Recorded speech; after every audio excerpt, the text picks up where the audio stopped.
Some Pokemon get the spotlight and are loved and cherished, but then there are others, so mistreated that they're like unpaid interns, showing up every day but barely getting any respect. Today, I'm going to talk about some of those mistreated Pokemon, the ones that were treated so poorly, you might as well consider them the most disrespected Pokemon in the franchise. And even though they all had it bad, one in particular really stands out, and you'll see why. So the first Pokemon I want to talk about is Jynx. Now, I'm sure most of you guys saw this one coming. I was gonna put Jynx on the thumbnail, but I felt so bad for it that I didn't do it.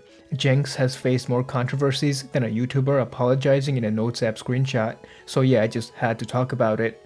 Jynx is characterized by its humanoid shape, female appearance, and large pink lips, but originally it also had jet black skin, and for a while, nobody seemed to think much of it, but then holiday hijinks happened. In the episode, multiple Jynx worked for Santa Claus at the North Pole, and the optics weren't that great. Some critics argued that Jynx's design resembled a few black stereotypes, and to make things worse, the episode itself could be interpreted as depicting dark-skinned characters serving a white authority figure, especially without question or compensation.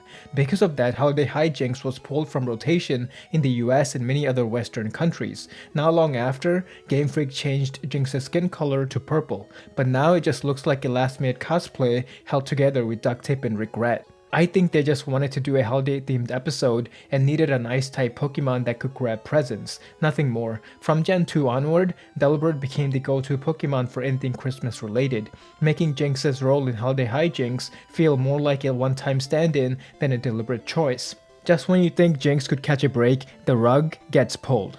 Jynx has a unique connection to Electabuzz and Magmar. All three are positioned next to each other in the Pokédex, and their Ice, Electric, and Fire typings align with the legendary birds Articuno, Zapdos, and Moltres.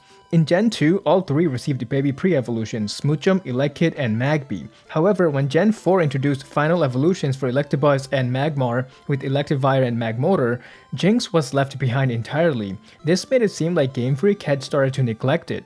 And if that wasn't already bad enough, data miners discovered an unused cry in Pokemon Home, one that closely resembled Jynx's but had the signature reverb of a Mega Evolution cry. This suggests that Jynx was supposed to get a Mega Evolution in Gen 6, but for some reason, Game Freak scrapped it, leaving Jynx completely forgotten. And it's a shame too, because Ice-type Pokemon are some of my favorites. I grew up in New York City, and we used to get a lot of snow. We still get snow, but not as much as before, so snow has always been a huge part of my life. From snow days off school to trudging through slushy sidewalks, winter shaped so many of my childhood memories, and I love it when developers incorporate ice and snow in their games. I'm not saying Jynx is one of my all-time favorite Pokemon, but since it's an ice type, I always try to catch and use it in battle whenever I get the chance. I just wish Game Freak cared about it more. The next Pokemon I want to talk about is Giratina, a Pokemon that was already banished to another dimension, yet somehow the game still found a way to make things worse for this creature. But to explain what I mean, I have to bring up a key moment from Legends Arceus. So if you haven't played it yet and want to avoid spoilers, I'll put a timestamp in the description and you can skip to the next Pokemon. But if you have completed the game or don't mind spoilers, then let's talk about how Giratina got completely disrespected. In the post-game of Legends Arceus, Volo admits that he was behind everything. He's the reason the space-time rift opened, and he did this so he could summon Arceus and reshape the world the way he wanted. After telling you this, Volo will challenge you to a battle. After you beat him, Giratina shows up and you enter a second battle. This scene with Giratina was really good. It shows that Giratina seems to share Volo's obsession and is a force to be reckoned with. However, after the battle, things get a bit awkward. Giratina vanishes from the scene and Volo's back is turned. Volo then starts talking as if his words can still reach Giratina. The one-sided conversation reveals that Giratina got scared and ran away. Now, I know this was supposed to be a dramatic scene, but the way Volo describes its escape makes it sound like Giratina panicked and bolted, like it was some low-level grunt running away after losing a battle.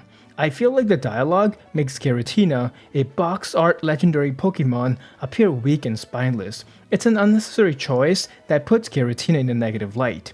But Volo wasn't done. He continues monologuing, talking about how he was the mastermind behind the partnership, and that Giratina was given a chance to be part of his plan.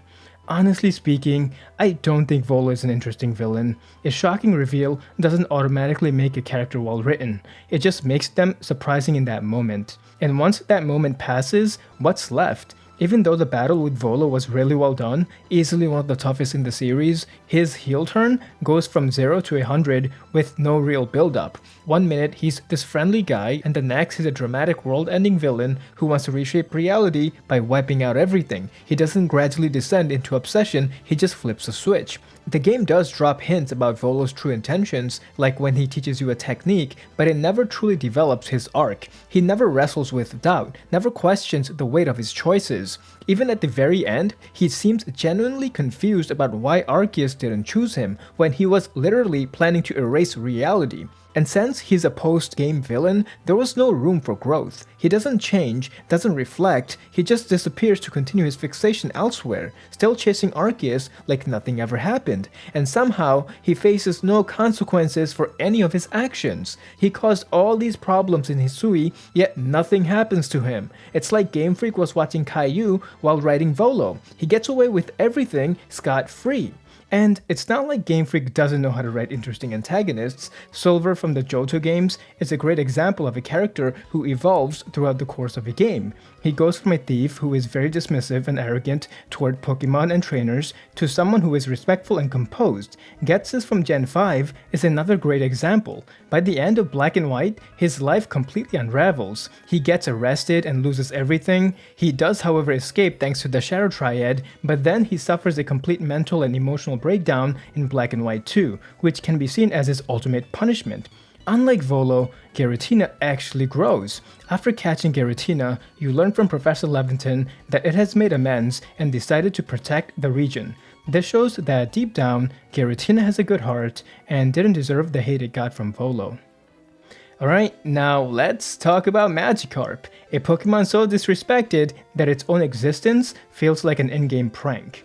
This poor fish has been a punching bag for Game Freak since 1996. Right from the start, they placed a street merchant near Mount Moon to scam impulse buyers because nothing teaches regret like a bad purchase.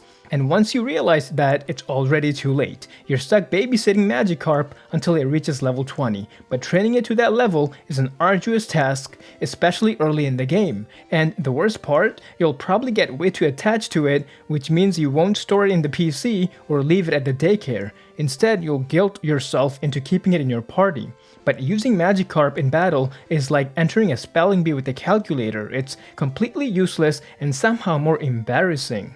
And if that wasn't bad enough, even in the anime, Magikarp couldn't catch a break. During the Indigo League arc, a splash merchant convinced James to buy a Magikarp, pitching it like the deal of a lifetime. Thinking he struck gold, James jumped at the offer. But just like in the games, Magikarp turned out to be completely useless. It just flopped around hopelessly and couldn't even swim.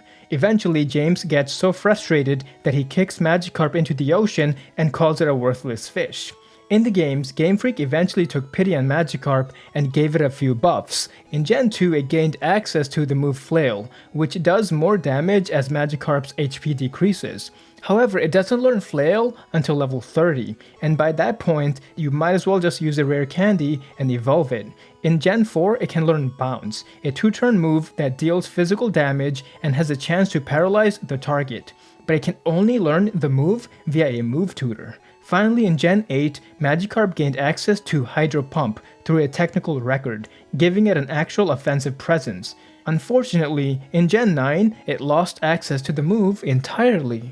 I understand why a Pokemon like Magikarp exists. It's a symbol that even the weakest can achieve greatness with enough determination, but every now and then, I can't help but feel bad for it. Luckily, that feeling doesn't last long once it evolves into the absolute monster that is Gyarados. It's like watching a kid who got bullied come back from summer break with a six-pack and a grudge. Up next is Tyranitar. A Pokemon so powerful, you would expect it to be treated like a force of nature, but somehow it keeps getting humiliated over and over. Tyranitar is said to knock down mountains and reshape landscapes when it rampages. It's a pseudo-legendary with monstrous stats, an intimidating design, and the kind of reputation that should make it unstoppable. But despite all that hype, Tyranitar has been treated like an afterthought in the anime. It barely gets any major battles, and when it does show up, it's either losing or standing in the background, like they brought Tyranitar to the school dance but left it standing awkwardly by the punch bowl. In the Sun and Moon series, Tyranitar was used as an obstacle for Lily to overcome so she could have some character development. In this episode, a Tyranitar attacks a group of Alolan Sandshrew, but Lily steps in and commands a double battle to take it down. When the fight ends, Tyranitar gets scared and runs away faster than Scooby-Doo after hearing a spooky noise. And if you thought that made Tyranitar look bad, wait until you see what happens next. In Pokemon Journeys, Team Rocket was able to get a Tyranitar from a capsule toy vending machine and used it to steal a group of Bulbasaur and Ivysaur. However, Ash intervenes and uses Pikachu to stop Team Rocket. The scene made Ash and Pikachu look like total legends because Pikachu's Thunderbolt overpowered Tyranitar and its partner Gyarados, but watching Tyranitar get blasted away was both sad and a little ridiculous. It was like watching a bodybuilder try to flip a massive tire only for it to not budge at all. I think the worst moment for Tyranitar was in Pokemon Forever. In the movie, a high-ranking Team Rocket member catches a Tyranitar with a Dark Ball and later uses it against Ash and his friends. Brock tries to stop it with Onix, but Onix struggles to hold its own. That's when Suicune jumps in and takes Tyranitar down with a Water-type move. But Onix didn't want it to end there. It whips its tail around and smacks Tyranitar so hard that it goes flying across the lake, like a frisbee thrown by someone with zero aim. You find out later that Tyranitar survived the hit, but at that point the damage was already done. Honestly, I don't think the anime knows what to do with Tyranitar. It's just a placeholder Pokemon they throw in when they need a quick antagonist, nothing more. No real depth, no real respect. Now let's talk about Farfetch'd, Kanto's forgotten middle child. Farfetch'd is labeled as a rare Pokemon, not because it's strong or special, it's rare because someone forgot to give it a purpose. In Red and Blue, you cannot get this Pokemon in the wild. The only way to get one is through an in-game trade in Vermilion City. But even if you go through the trouble of trading for it, you are left with a Pokemon that isn't that great. When you compare Farfetch'd to the other flyers, such as Pidgey, Spearow, or Doduo, it just doesn't hold up. All three of them evolve into great Pokemon. Pidgey becomes super cool, Spearow becomes very intimidating, and Doduo becomes bizarre but effective. And to make things worse, the Pokédex doesn't exactly help its case. Farfetch'd is so weak that it uses a leek as a weapon, a duck that shows up already carrying the vegetable you need to cook it with.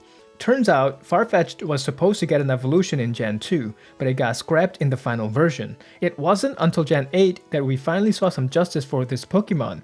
Farfetch'd is still rare, but now it has a regional form and an evolution, and Sirfetch'd? Absolute legend. It may not be the fastest Pokemon out there, but it hits like a truck. When I played Pokemon Sword for the first time, I used one and it instantly became one of my favorites. I haven't had this much fun using a Pokemon since Lucario in Sinnoh or Manectric in Hoenn. And even in the anime, the Farfetch'd family finally got its moment, though only in Ash's final chapter.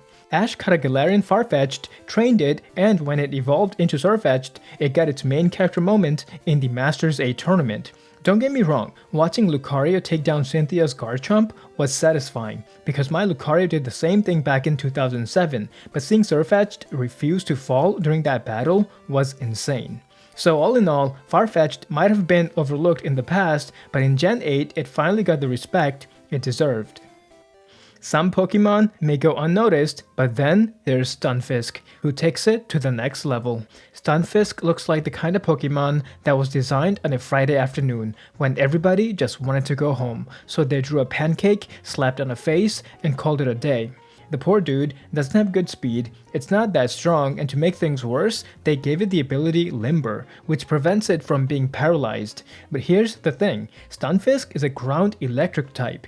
Being paralyzed is the last thing you should worry about, and from Gen 6 onward, electric types became completely immune to paralysis, making this ability feel even more pointless. At this point, it's less of an ability and more like a sign that Game Freak just wanted to mess with it. Even in the anime, Stunfisk doesn't get any respect. It's treated as a goofy throwaway Pokemon that exists purely for gags. In its debut episode, it appears alongside a Palpitoad. While Palpitoad gets a fun battle against Ash's Oshawott, Stunfisk gets hooked on a fishing rod and left dangling awkwardly until the battle ends. Ash catches Palpitoad after Oshawott defeats it, while Silent catches Stunfisk for no other reason than it just being there. From that point, Stunfisk goes on to lose a lot of battles, and its biggest contribution is just being the oddball of the group. In Gen 8, Stunfisk actually gets some recognition with a regional form, but now it looks like a bear trap that was forcibly told to look happy. Along with its redesign, its typing also changed, from ground electric to ground steel, which gives it more resistances, but it can't learn any good steel type moves. So despite the typing change, Galarian Stunfisk can't really take advantage of its steel typing offensively. Most of the time, it still relies on ground type moves to deal damage. However, Game Freak did give it a signature move, which is always cool. Its move Snap Trap traps the target and deals additional damage for 4 to 5 turns. The only weird part? It's a grass type move. You would think it would be steel considering the bear trap design, but the grass typing might reference the kind of environments it hides in, like grassy terrain where traps are usually set. Overall, I actually like Galarian Stunfisk. The design is pretty clever, and the silly grin it has is kinda relatable. It's like when you take a school picture and the photographer tells you to look natural, so you force a smile and end up looking ridiculous. That's exactly the energy Galarian Stunfisk gives off. And when you see its in-game animation, it quickly snaps shot like a trap springing into action. It's a really neat detail that makes the design even better. To sum it up, Stunfisk started out as a goofy punching bag, but somewhere along the way, people actually started to love it, and at this point, it's probably not going to be forgotten anytime soon. The next Pokemon I want to talk about means a lot to me, and that's Typhlosion. This isn't just another Pokemon, it's one I've had a connection with since I was a kid. I'll never forget the first time I saw Cyndaquil. I was sitting on the living room floor watching Pokemon on an old CRT TV, and there it was. This tiny creature with flames bursting from its back, taking down a Team Rocket robot like it was nothing. Right then I thought, this is one of the coolest Pokemon ever. It became my starter Pokemon in Johto, my hero Pokemon in Red Rescue Team, and for years, Typhlosion was the embodiment of what I loved about Pokemon. It was strong, fast, and had a really cool design. But over the years, things changed and Typhlosion quickly became, in my humble opinion, one of the most disrespected Pokemon ever. In the anime, Typhlosion didn't get much attention. Ash's Cyndaquil never evolved in Johto, and when it finally became a Quilava, it happened during the Sinnoh storyline, long after it had left Ash's main team, so it never got the chance to evolve into Typhlosion. One of the few times we really saw Typhlosion in action was in Pokemon Chronicles, where it appeared in one of its many side stories. But since Pokemon Chronicles wasn't part of Ash's main journey, a lot of people missed out on it.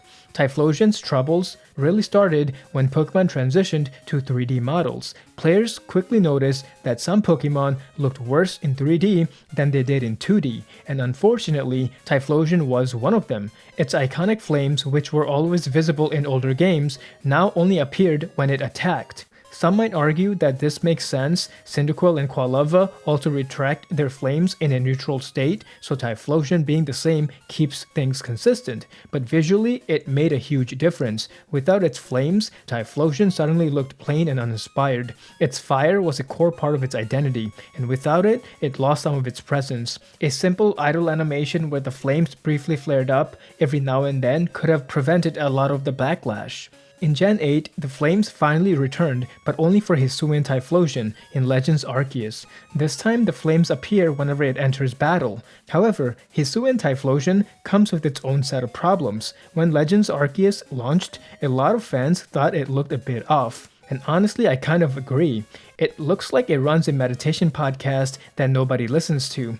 Regardless, bringing the flames back was a step in the right direction. In Gen 9, Game Freak applied the same fix to regular Typhlosion. Now that players can view Pokemon more closely in battle and in the overworld, it actually looks good, even without the flames. It seemed like things were finally turning around for Typhlosion. With the flames back, it actually started to look like its old awesome self again. But just when it seemed like Typhlosion was getting the respect it deserved, something unexpected happened.